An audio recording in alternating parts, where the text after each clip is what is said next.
Hello, hello, hello everyone. This side Poonam Grover from St. Andrews Institute of Technology and Management, Farooq Nagar, Gurugram.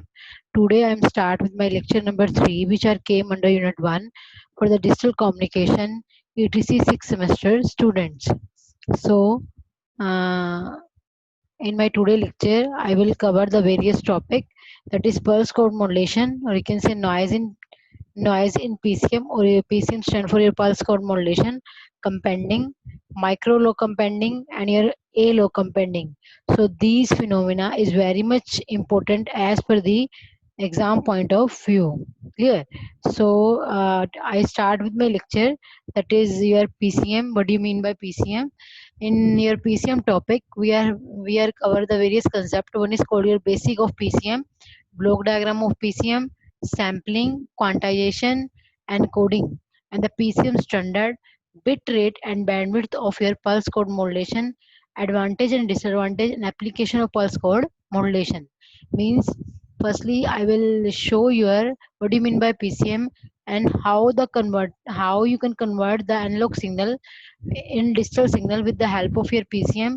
Next, your block diagram of PCM. Through in block diagram of PCM, you can cover the three main topic, that is sampling, quantization, and encoding. So that topic will also already explained in my previous video. Next one is called your PCM standard, and you can say either IEEE standard or as per the Indian phenomena. So in PCM standards, we are also follow in India European standard. So bit and bandwidth of your pulse code modulation and its advantage and disadvantage and its application. So I'm start with my first topic. What do you mean basic concept of your you can say pulse code modulation.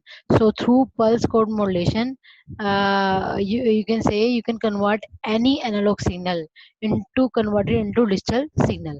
Means your analog signal आपका जो भी होगा वो voice की form में होगा, उसे हम 01 की फॉर्म में डिजिटल डाटा में कन्वर्ट करेंगे. So in PCM first we do sampling. I start with my PCM with the help of three concepts. One is called your sampling, then quantization. Third one is called your you can say encoding. So as per the concept of sampling, the sampling is a main building block of your PCM. Through sampling, you convert an analog signal into discrete signal. Clear? Analog signal into a discrete signal. You can say digital signal. Clear? Or you can say discrete analog signal. So I will show the waveform for your analog input. So after converting into sampling, that will be converted into your discrete analog signal. Clear? Discrete analog signals, its amplitude and frequency, or you can say time, both are varying in nature. Clear? So here, that is not exactly a digital signal. You can get the pure digital signal at the output of your encoder. So I will show one block diagram for a PCM, so this concept is more clear by you. After sampling, we do quantization. So with the help of quantization, we can convert a discrete signal into a digital signal. यानी कि पहले जो भी हमने signal दिया है samplers को, वो हमारा एनालॉग डिस्क्रीट सिग्नल है, वो हम उसे प्योर डिस्क्रीट सिग्नल नहीं बोल सकते. जब हमने उस डिस्क्रीट सिग्नल को नेक्स्ट ब्लॉक, जो सैंपल से आगे वाला ब्लॉक होगा, वो आपका होगा क्वांटाइजेशन. तो क्वांटाइजेशन की हेल्प से हम डिस्क्रीट सिग्नल को किस में कन्वर्ट करेंगे? डिजिटल सिग्नल में.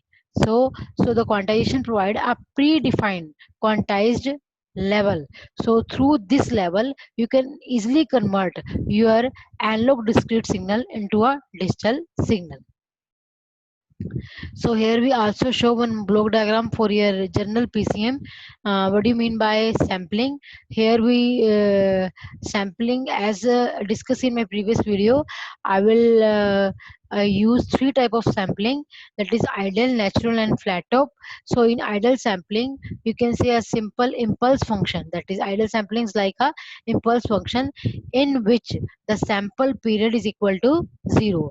But in case of your natural sampling, your sample period is very small, and in case of your flat top sampling, you can follow the flat curve of your sample. So that will be clear by the number of figure which we will discuss in my previous video. So as per ideal sampling, in which your bit sampling period will equal to 0, so that's why we are not using for your general application. And natural sampling, you can say your bit you can say sample period is very small but varying in nature as per your amplitude. But in flat top sampling, your sampling period is fixed and also flat as per your varying amplitude. So that's why its name is flat top sampling. So after sampling, you can getting the analog discrete signal, not getting your pure digital data. So after you go to the next step, that is quantization. So through quantization, you can convert your analog signal into a discrete signal, we can say digital data. So with the help of quantization, we deal with sorry we deal with number of predefined quantized set of value. So based on these rules, you can say आप जब अपने आपने analogue signal को पहले sampler को दिया, sampler ने हमें तीन तरह की सैम्पलिंग का ऑप्शन दिया.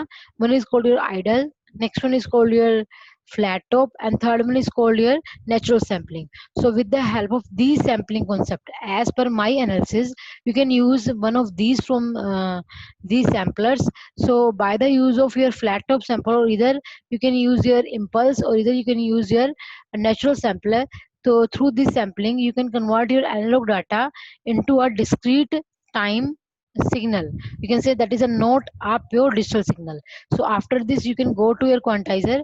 So with the help of quantizer, we can apply some rules and approximation. So with the help of these rules and approximation, the sample output will be converted into a quantized output having with fixed value. Clear? So if you say the example, we are having with 3 bits. ठीक है. So 2 raised to power 3 is equal to 8. So number of samples we are taken through quantizer, that will be 8. So there are, with the help of quantizer, 8 number of sample converted to a 8 level. And after encoding, after यानी कि जब हमें samplers को हमने कोई 3 bit का data दिया, तो हमें एक प्री डिफाइंड लेवल मिल गए. क्लियर? तो उन प्री डिफाइंड लेवल की हेल्प से हमने उनकी एनकोडिंग की, उन लेवल्स की. लाइक लेवल आपके क्या बनेंगे? 000, 001, 010, 011. तो अगर एनकोडिंग करोगे उसके बाद क्वांटाइज आउटपुट आपको एक प्री डिफाइंड लेवल की फॉर्म में कन्वर्ट हो गई है. अब आपकी सैम्पल फर्स्ट ब्लॉक आपका सैम्पलर का है, उसमें आपने सैम्पलिंग फिनोमिना की हेल्प से अपनी इनपुट को डिस्क्रीट एनालॉग सिग्नल में कन्वर्ट किया. अभी वो प्योर डिजिटल नहीं है. उसके बाद आपने जो सैम्पलर की आउटपुट आई थी, उसको क्वांटाइजर को दिया. क्वांटाइजर ने क्या दिया? किया उसको प्री डिफाइंड लेवल में कन्वर्ट किया. Suppose we are having with 3 bit, so we are getting your 8 number of sample. So with the help of that 8 number of sample, that going through your encoder block, so by the use of encoding, you can convert your you can getting your pure digital data. So one important point here, that is, if the input side of a high अगर मान लो जैसे मान लो मैंने first block sampler का लगा रखा है, अगर उस ब्लॉक की इनपुट पे कोई हाई फ्रीक्वेंसीज कंपोनेंट प्रेजेंट है, तो इसका मतलब क्या हुआ? जो सैम्पलर है वो आपका नाइक्विस्ट को फॉलो कर रहा है. एज पर योर नाइक्विस्ट आप ये बोलते हो F S should be greater than equal to 2 FM. It means F S की वैल्यू आपके 2 FM से ग्रेटर देन इक्वल होनी चाहिए, तभी वो आपका बेस्ट सैम्पलर होगा, अगर वो नेक्स्ट रेट के फ्लोमिना को फॉलो करता है. बट इन केस अगर कोई हाई फ्रिक्वेंसीज कंपोनेंट जो है वो आपकी इनपुट साइड पे अवेलेबल है, क्लियर, तो उस केस में आप क्या करोगे? उस हाई फ्रिक्वेंसीज कंपोनेंट को एलिमिनेट करने के लिए आप इनपुट साइड पे सैम्पलर से पहले क्या लगा दोगे? लो pass filter. So analog input, then we showed the LPF at a input before giving the signal to your sampler. तो ऐसा करने से क्या होगा कि लो पास फिल्टर आपके हाई फ्रिक्वेंसीज कंपोनेंट को यहीं से डिटेरिएट कर देगा. ओनली लो फ्रिक्वेंसीज कंपोनेंट क्या होंगे? आपके आगे पास होंगे. इससे क्या होगा कि आपका जो सिस्टम है, that will be came under one problem, that is called your aliasing, which we can discuss in my previous video. So that aliasing problem is not occur when we use a LPF before your sampler. Clear? So we can use first filter, that is low pass filter, then sampler, then quantizer और then encoding. It means तीन blocks के बारे में मैंने आपको पहले बताया है, that is called your sampler, quantization and encoding. और उससे पहले मैंने एक filter block add किया है to avoid the effect of your aliasing. Clear? So continuous time signal into a discrete time signal. So sampler frequency मैंने बता दी है कि fs should be greater than equal क्या होनी चाहिए, 3 FM होनी चाहिए. तो सैम्पलर्स में मैंने भी बताया आपको, आप तीन तरह की सैम्पलिंग फॉलो करते हैं. One is called your ideal sampling, second one is called your natural sampling. तो देखो आइडल सैम्पलिंग में आपके बिट की ड्यूरेशन जो है in the form of pulses है. इसमें बिट की ड्यूरेशन को किसी भी टाइम के अकॉर्डिंग डिफाइन नहीं किया हुआ, तो हम आइडल सैम्पलिंग में हम ये चीज यूज करते हैं. लेकिन हम प्रैक्टिकली इंप्लीमेंटेशन में अगर इस चीज को लेके आए तो that will be not favourable. Clear?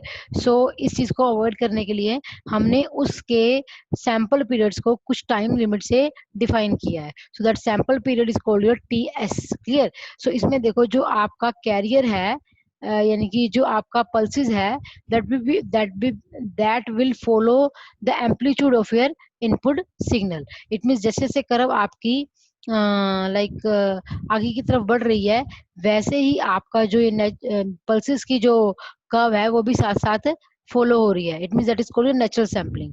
You can follow your input signal. But in case of a flat top sampling, I can clear the flat top sampling also here. The difference between your natural and flat top sampling is that in which the pulses amplitude will be fixed and that curve will be flat. So that is the main difference between your natural में आपका जिस तरह का curve analogue input का आएगा उसी curve को ये पल्स फॉलो करेंगे. अगर ये यहाँ से तिरछा है तो तिरछा ही कर्व रहेगा आगे, same. Clear? But in flat top sampling में क्या होगा, जो आपकी पल्सेस का एम्पलीट्यूड होगा वो क्या हो जाएगा, आपका कांस्टेंट हो जाएगा, फिक्स हो जाएगा. Clear? So that is a one major difference between your you can say natural sampling और you can say flatter sampling. तो हम अपनी फैसिलिटी के अकॉर्डिंग इन तीनों में से किसी एक सैम्पलिंग के थ्रू प्लस नाइक्विस्ट क्राइटेरिया के थ्रू हम अपने एनालॉग सिग्नल को डिस्क्रीट एनालॉग सिग्नल में क्या करेंगे, कन्वर्ट करेंगे. ठीक है? उसके बाद आप किस लोग के पास जाओगे, क्वांटाइजेशन के पास. तो क्वांटाइजेशन ने क्या किया, this process of measuring the numerical value of sample and giving them A table value in a suitable scale. यानी कि ये क्या करेगा, हमारी जो भी इनपुट होगी एज पर न्यूमेरिकल वैल्यू के अकॉर्डिंग, उसके अकॉर्डिंग हमें सुटेबल स्केल्स यानी कि प्री डिफाइंड स्केल में उस इनपुट को कन्वर्ट करके हमें ये क्वांटाइजर प्रोवाइड करेगा. सपोज हमारे पास इनपुट पे 3 बिट है, ठीक है, क्वांटाइजर की इनपुट पे, तो उसने 3 बिट के अकॉर्डिंग 8 प्री डिटरमाइंड लेवल हमें किसके बाद दिखाए, क्वांटाइजर की आउटपुट में हमें 8 प्री डिफाइंड लेवल क्या होंगे, शो होंगे. Clear? So by the use of that level we can also measure your step size. Clear? So हमारी टोटल वोल्टेज कितनी है, सपोज कीजिए कि 1 वोल्ट है, लेवल कितने हैं आपके 8, तो 1/8 is equal to 0.125. So the finite number of amplitude interval is called your quantizing interval. So we can use the two type of quantization. One is called your linear and other one is called your non-linear quantization. So as per your linear, means level of interval finite with fix value. यानी कि linear में क्या होगा, level जो होंगे वो आपकी एक फिक्स वैल्यू से होंगे. ठीक है? लेकिन आपका नॉन लीनियर में क्या होगा, उसके लेवल फिक्स नहीं होंगे, that will be varying in nature with variable value, vary value. ठीक है? So the difference between the sample output and the quantize output, यानी कि जो हमें सैम्पलर के बाद आउटपुट मिली है और जो क्वांटाइजर के बाद मिली है, उन दोनों का जो डिफरेंस होगा that will be show your quantization distortion. Clear? So that is a one major point here, the difference between your sample output, it means after sampling के बाद, plus quantize output. Quantizer it means quantizer के बाद जो आपको दो level मिलेंगे, उन दोनों का जो डिफरेंस होगा that is called your quantization distortion.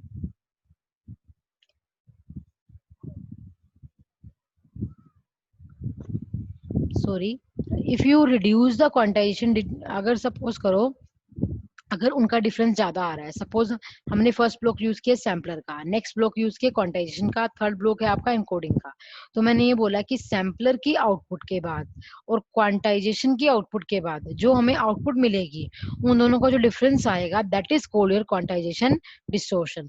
अगर हमने उस क्वांटाइजेशन डिस्टॉर्शन को कम करना है, इट मीन्स क्या करना पड़ेगा, हमें नंबर ऑफ लेवल्स को इंक्रीज करना पड़ेगा। ठीक है, अगर नंबर ऑफ लेवल्स इंक्रीज होंगे, इट मीन्स क्या होगा, नंबर ऑफ बिट्स भी आपकी क्या होंगी, इंक्रीज होंगी। सो अगर नंबर ऑफ बिट्स इंक्रीज हो रही है, it means bandwidth requirement at the transmitter size will be more. Clear? So remember these thing very carefully. अगर हमने इस क्वांटाइजेशन नॉइस को कम करना है, तो हमें क्या करना पड़ेगा, लेवल को इंक्रीज करना पड़ेगा। जितना लेवल इंक्रीज होगा, ठीक है, उतने बिट्स भी क्या होंगे, ज्यादा होंगे। जितने बिट ज्यादा होंगे, उतना स्टेप साइज भी क्या होगा आपका, स्मॉल होगा। क्लियर? और जितना स्टेप साइज स्मॉल होगा, उतना ही वो ज्यादा लाइक इंटरवल को कवर करेगा, और उसे कितनी चाहिए, उसे मोर बैंडविड्थ की रिक्वायरमेंट होगी एट द ट्रांसमीटर साइज। तो मैंने ये फिनोमिना अपनी पिछली वीडियो में, जब मैंने क्वांटाइजेशन प्रोसेस बताया था, उसमें मैंने बैंडविड्थ का कंसेप्ट बताया था। उसमें जो बैंडविड्थ है, मैंने बताया था इन डिजिटल कम्युनिकेशन और डिजिटल डाटा के केस में, that require more bandwidth as compare to your analog signal. Clear? तो नेक्स्ट वो discuss with your PCM standard. What do you mean by PCM standard? PCM standard जो है वो European American country के according follow किए जा रहे हैं। सो देयर आर सिलेक्टेड, उनका क्या है कि थोड़ा सा डिफरेंस है, बट वर्किंग जो है दोनों स्टूडेंट्स की क्या है, सेम है।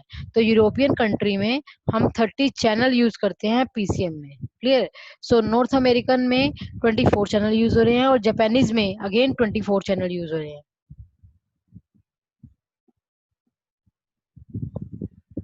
Again India we follow the European channel with 30 channel. जो इंडिया है वो यूरोपियन चैनल को फॉलो कर रहा है, और उसके पास कितने चैनल, टोटल 30 चैनल है। ठीक है, तो here we discuss the concept of PCM. Through PCM we can convert your analog data into a digital data with the help of, one is called your, first block is called your LPF, second is called your LPF के बाद sampler के बाद quantization, and quantization के बाद encoding. So after encoding you can get the final PCM output signal. Clear? So after getting your final PCM output signal, you can calculate the bit rate and bandwidth of your PCM. So bit rate of the PCM is called your N into F. N is called your bit per sample, and F is called your sampling frequency.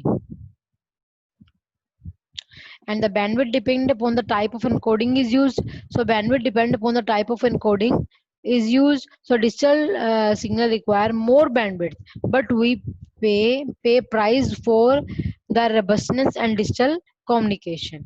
उसने बोला है कि अगर हम digital की बात करें, तो मैंने पीछे भी डिस्कस किया है कि अगर आपको लाइक यहाँ मैंने बताया था कि अगर आपको क्वांटाइजेशन के नॉइज के इफेक्ट को दूर करना हो, तो आपको लेवल इंक्रीज करने पड़ेंगे। अगर लेवल इंक्रीज हो रहे हैं, तो बिट भी इंक्रीज हो रहे हैं। बिट के इंक्रीज होने से उसकी बैंडविड्थ भी क्या होगी, ज्यादा हो जाएगी। क्लियर? सो वही सेम कंसेप्ट हम यहाँ अप्लाई कर सकते हैं। सॉरी। सो डिजिटल में क्या होगा, bandwidth is depend upon the type of encoding is used. So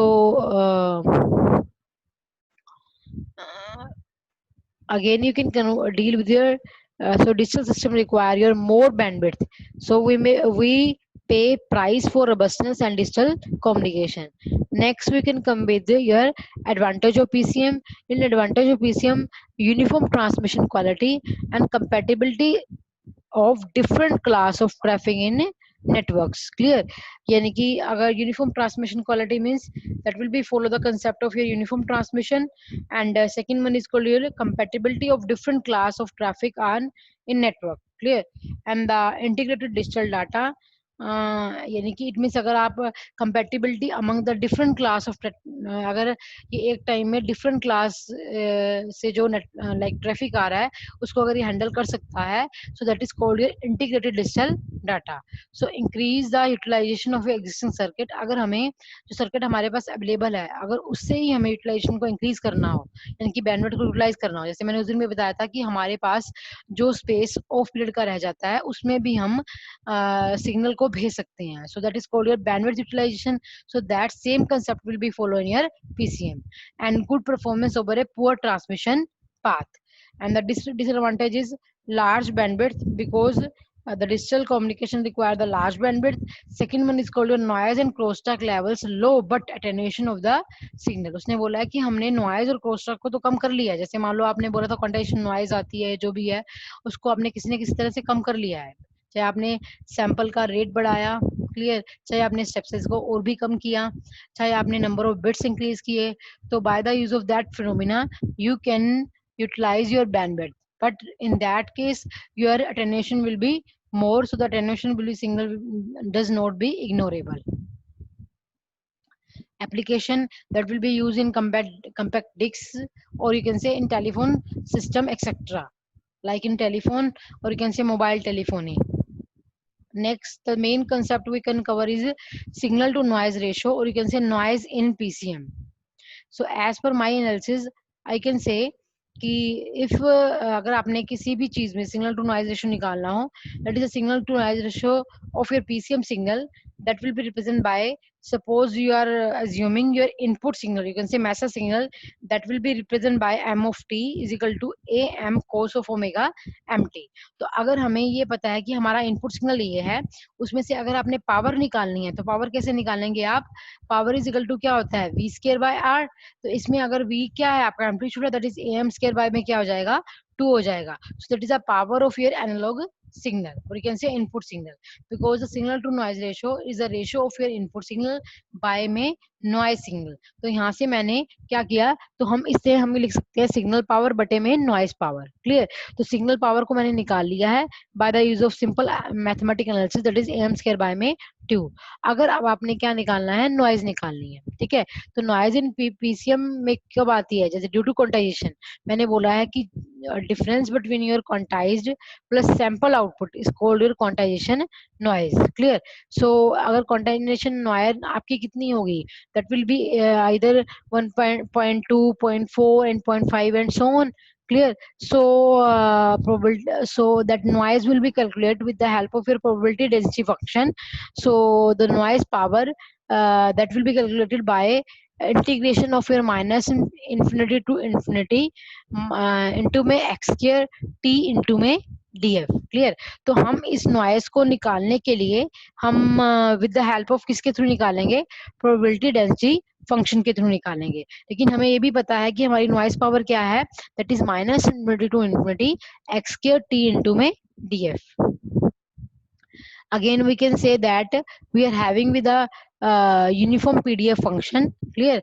उसने बोला है कि आप PDF फंक्शन के थ्रू नॉइज निकालेंगे उसकी प्रोबेबिलिटी के थ्रू, तो उस आपको नॉइज पावर पता है. अब इस फॉर्मूले में you can apply the probability density function.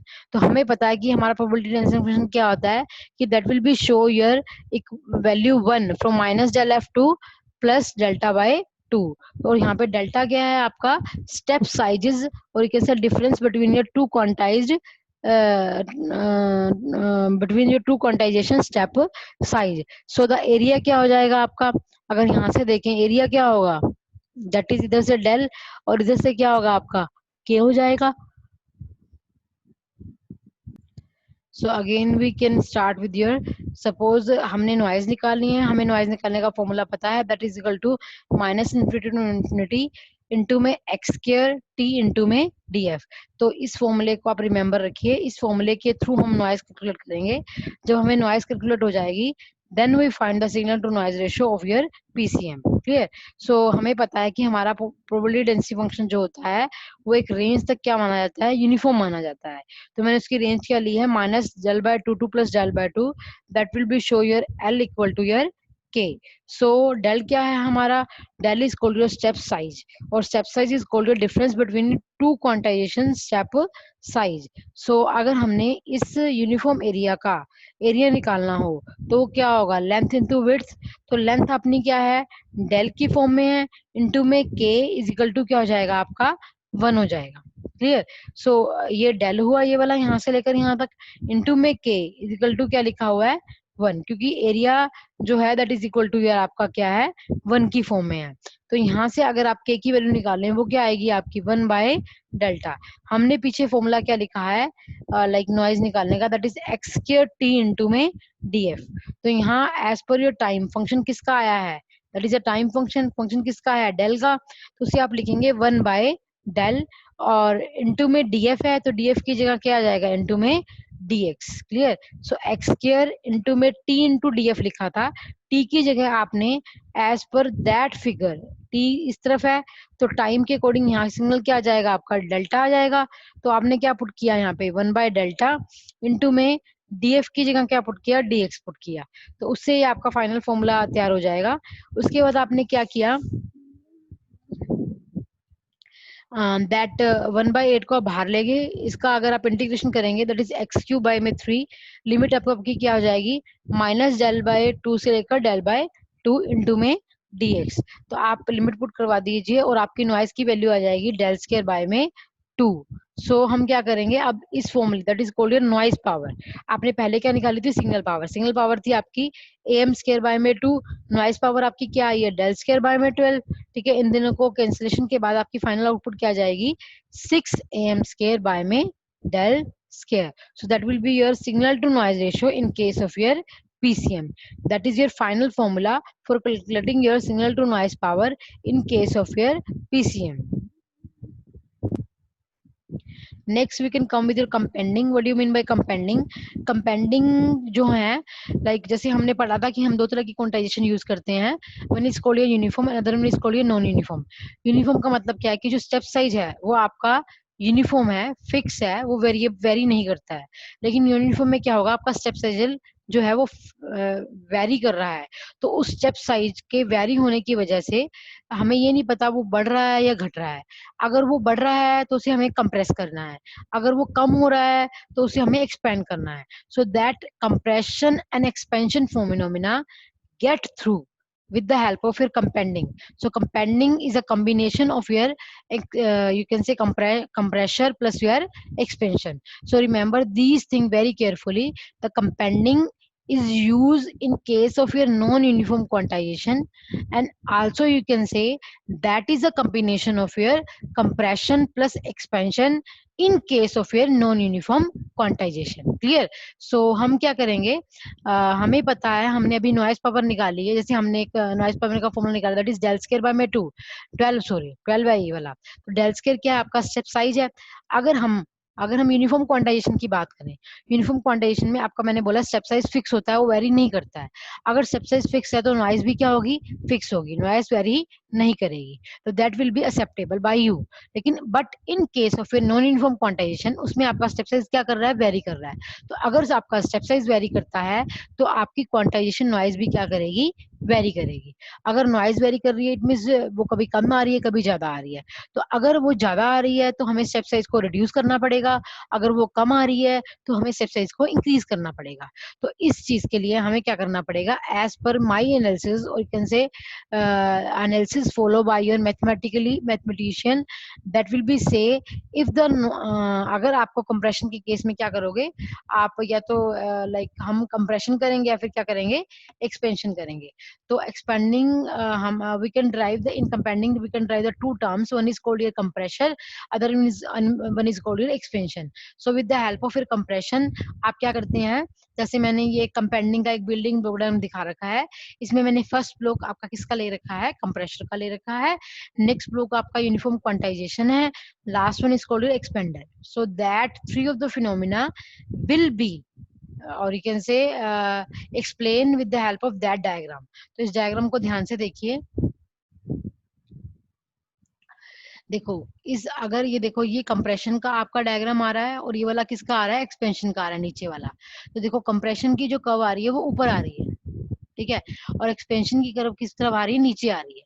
Clear, तो ध्यान से देखिए, जो इन केस ऑफ कंप्रेशन, अगर आपका इनपुट में स्मॉल चेंज हो रहा है तो उसके अकॉर्डिंग आउटपुट में क्या आ रहा है, लार्ज चेंज आ रहा है। तो यहाँ पे वेव फॉर्म क्या हो रही है, अगर लार्ज चेंज आ रहा है it means wave form will be expand. ठीक है, और small change in input getting your large change in your output, these show your expansion. लेकिन अगर मैं इससे ऊपर वाला एरिया लूँ, यहाँ से लेकर यहाँ तक, जहाँ तक यूनिटी है वो वाला, तो ऊपर वाले एरिया में क्या होगा, अगर हम लार्ज चेंज कर रहे हैं इनपुट पे तो स्मॉल चेंज क्या आएगा, आपकी आउटपुट पे आएगा। That is called your compression. It means that show your low input value, अगर लो इनपुट वैल्यू पे क्या हो रही है, आपकी एम्पलीफिकेशन हो रही है, और slow like high input value पे आपकी क्या हो रही है, अटेन्युएशन हो रही है। Clear, but that reverse phenomena will be apply to your expanding, क्योंकि एक्सपेंशन की जो आपकी एक्सपेंशन की कर्व है वो नीचे की तरफ आ रही है। तो उस केस में क्या होगा कि अगर आप स्मॉल चेंज इन इनपुट करेंगे, स्मॉल चेंज इन इनपुट करेंगे तो उस केस में क्या होगा, आपका small change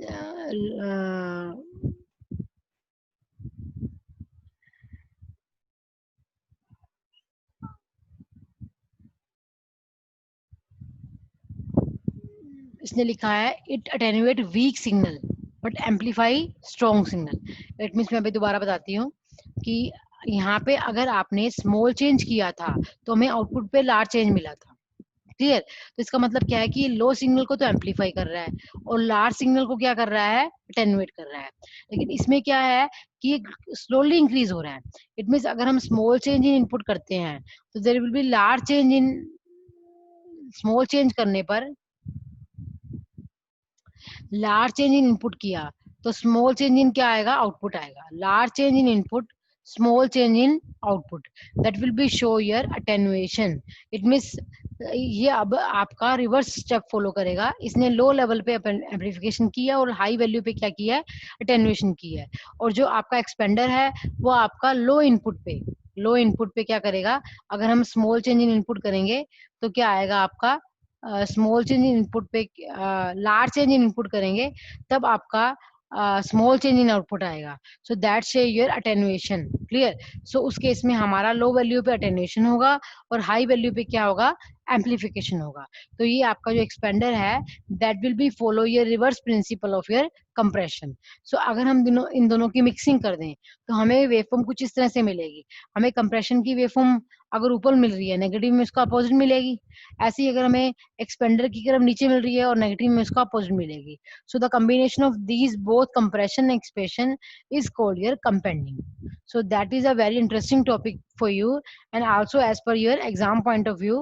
So that compending process, either you can say amplify or attenuate your signal, or you can say compress or expand your signal as per your need. So by the use of these phenomena you can also improve your signal to noise ratio of the particular signal to noise ratio at the output. So these phenomena is called your compending.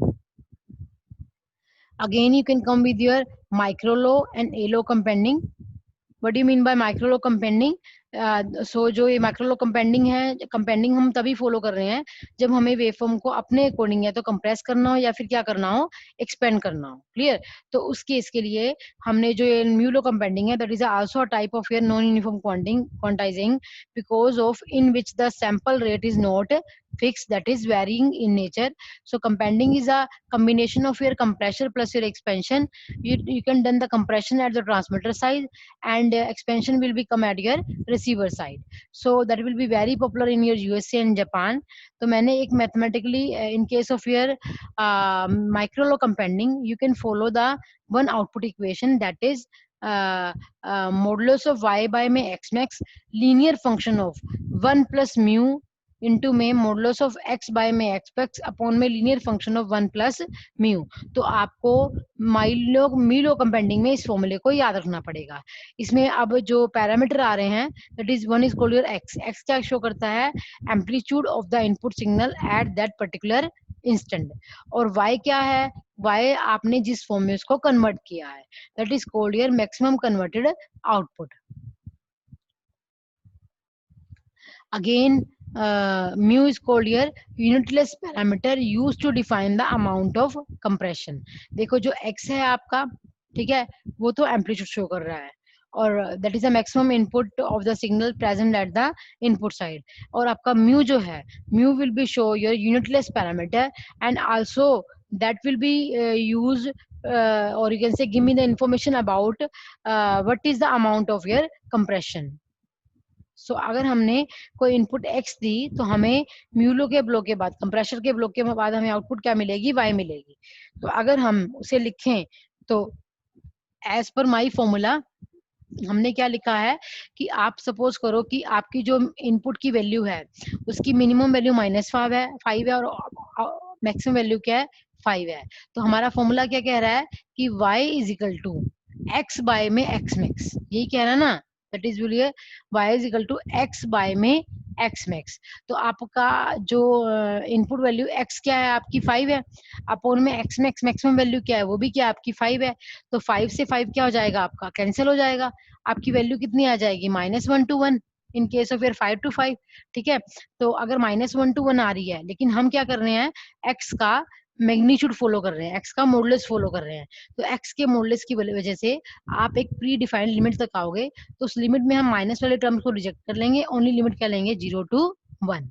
Clear, समझ में आया कि नहीं आया. देखो हमने यहाँ पे अपने फॉर्मूले में लिखा है y is equal to x by में x मैक्स. तो x जो है वो आपका इनपुट सिग्नल है. सपोज हमने इनपुट सिग्नल की मैक्सिमम वैल्यू ली 5/5, इट मीन्स -1 to 1 आ जाएगी. लेकिन जो -1 वाली वैल्यू, -1 से 0 वाली वैल्यू है, वो हम अजम्पशन में नहीं ले रहे, और हम कौन सी ले रहे हैं, 0 से 1 वाली. ठीक है, तो हम उस अजम्पशन के अकॉर्डिंग हमने क्या किया, जहां हमारा फंक्शन की value x by x max है, वहां हमने उसकी वैल्यू क्या पुट करवाई है, 0 पुट करवाई है. क्लियर, तो हमारे फंक्शन में उसकी वैल्यू क्या आ जाएगी, 1 + 0. Again you can write the linear function of 1 + mu. तो म्यू की वैल्यू क्या आ रही है यहाँ पे, म्यू की value of first value, sorry आपने लिखा है 1 + म्यू. तो म्यू की वैल्यू आप फर्स्ट वैल्यू क्या ले रहे हो, म्यू की 0 ले रहे हो. तो जब मैंने यहाँ पे 0 पुट किया तो ये सारा फंक्शन 0 हो गया. 1 + 0 अपॉन में लीनियर फंक्शन ऑफ 1 + 0. तो अगर 2 बार 1 + 0 आ रहा है तो that will be equal to 1. Answer में क्या आएगा, 1 आएगा. It means you can follow your, अगर आपके म्यू की वैल्यू 1 है तो आप अपनी कैरेक्टरिस्टिक्स में लीनियर फंक्शन को फॉलो करोगे, और जैसे जैसे आप म्यू की वैल्यू को इंक्रीज करोगे आपकी कर्व क्या हो जाएगी, बेंड होना शुरू हो जाएगी.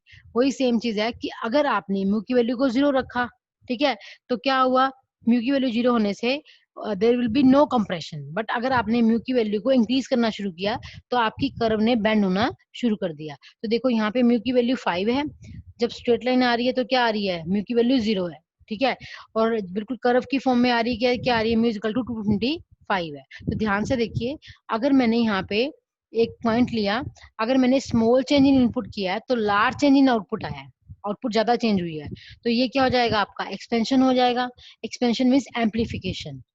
ठीक है, for the low value of signal, and for the high value of input signal there will be small change in curve, so that will be show your compression, or you can say attenuation here. Clear, so as per my analysis, if the mu is small there will be no compression. If the mu increases, so there will be came under the concept of your compression.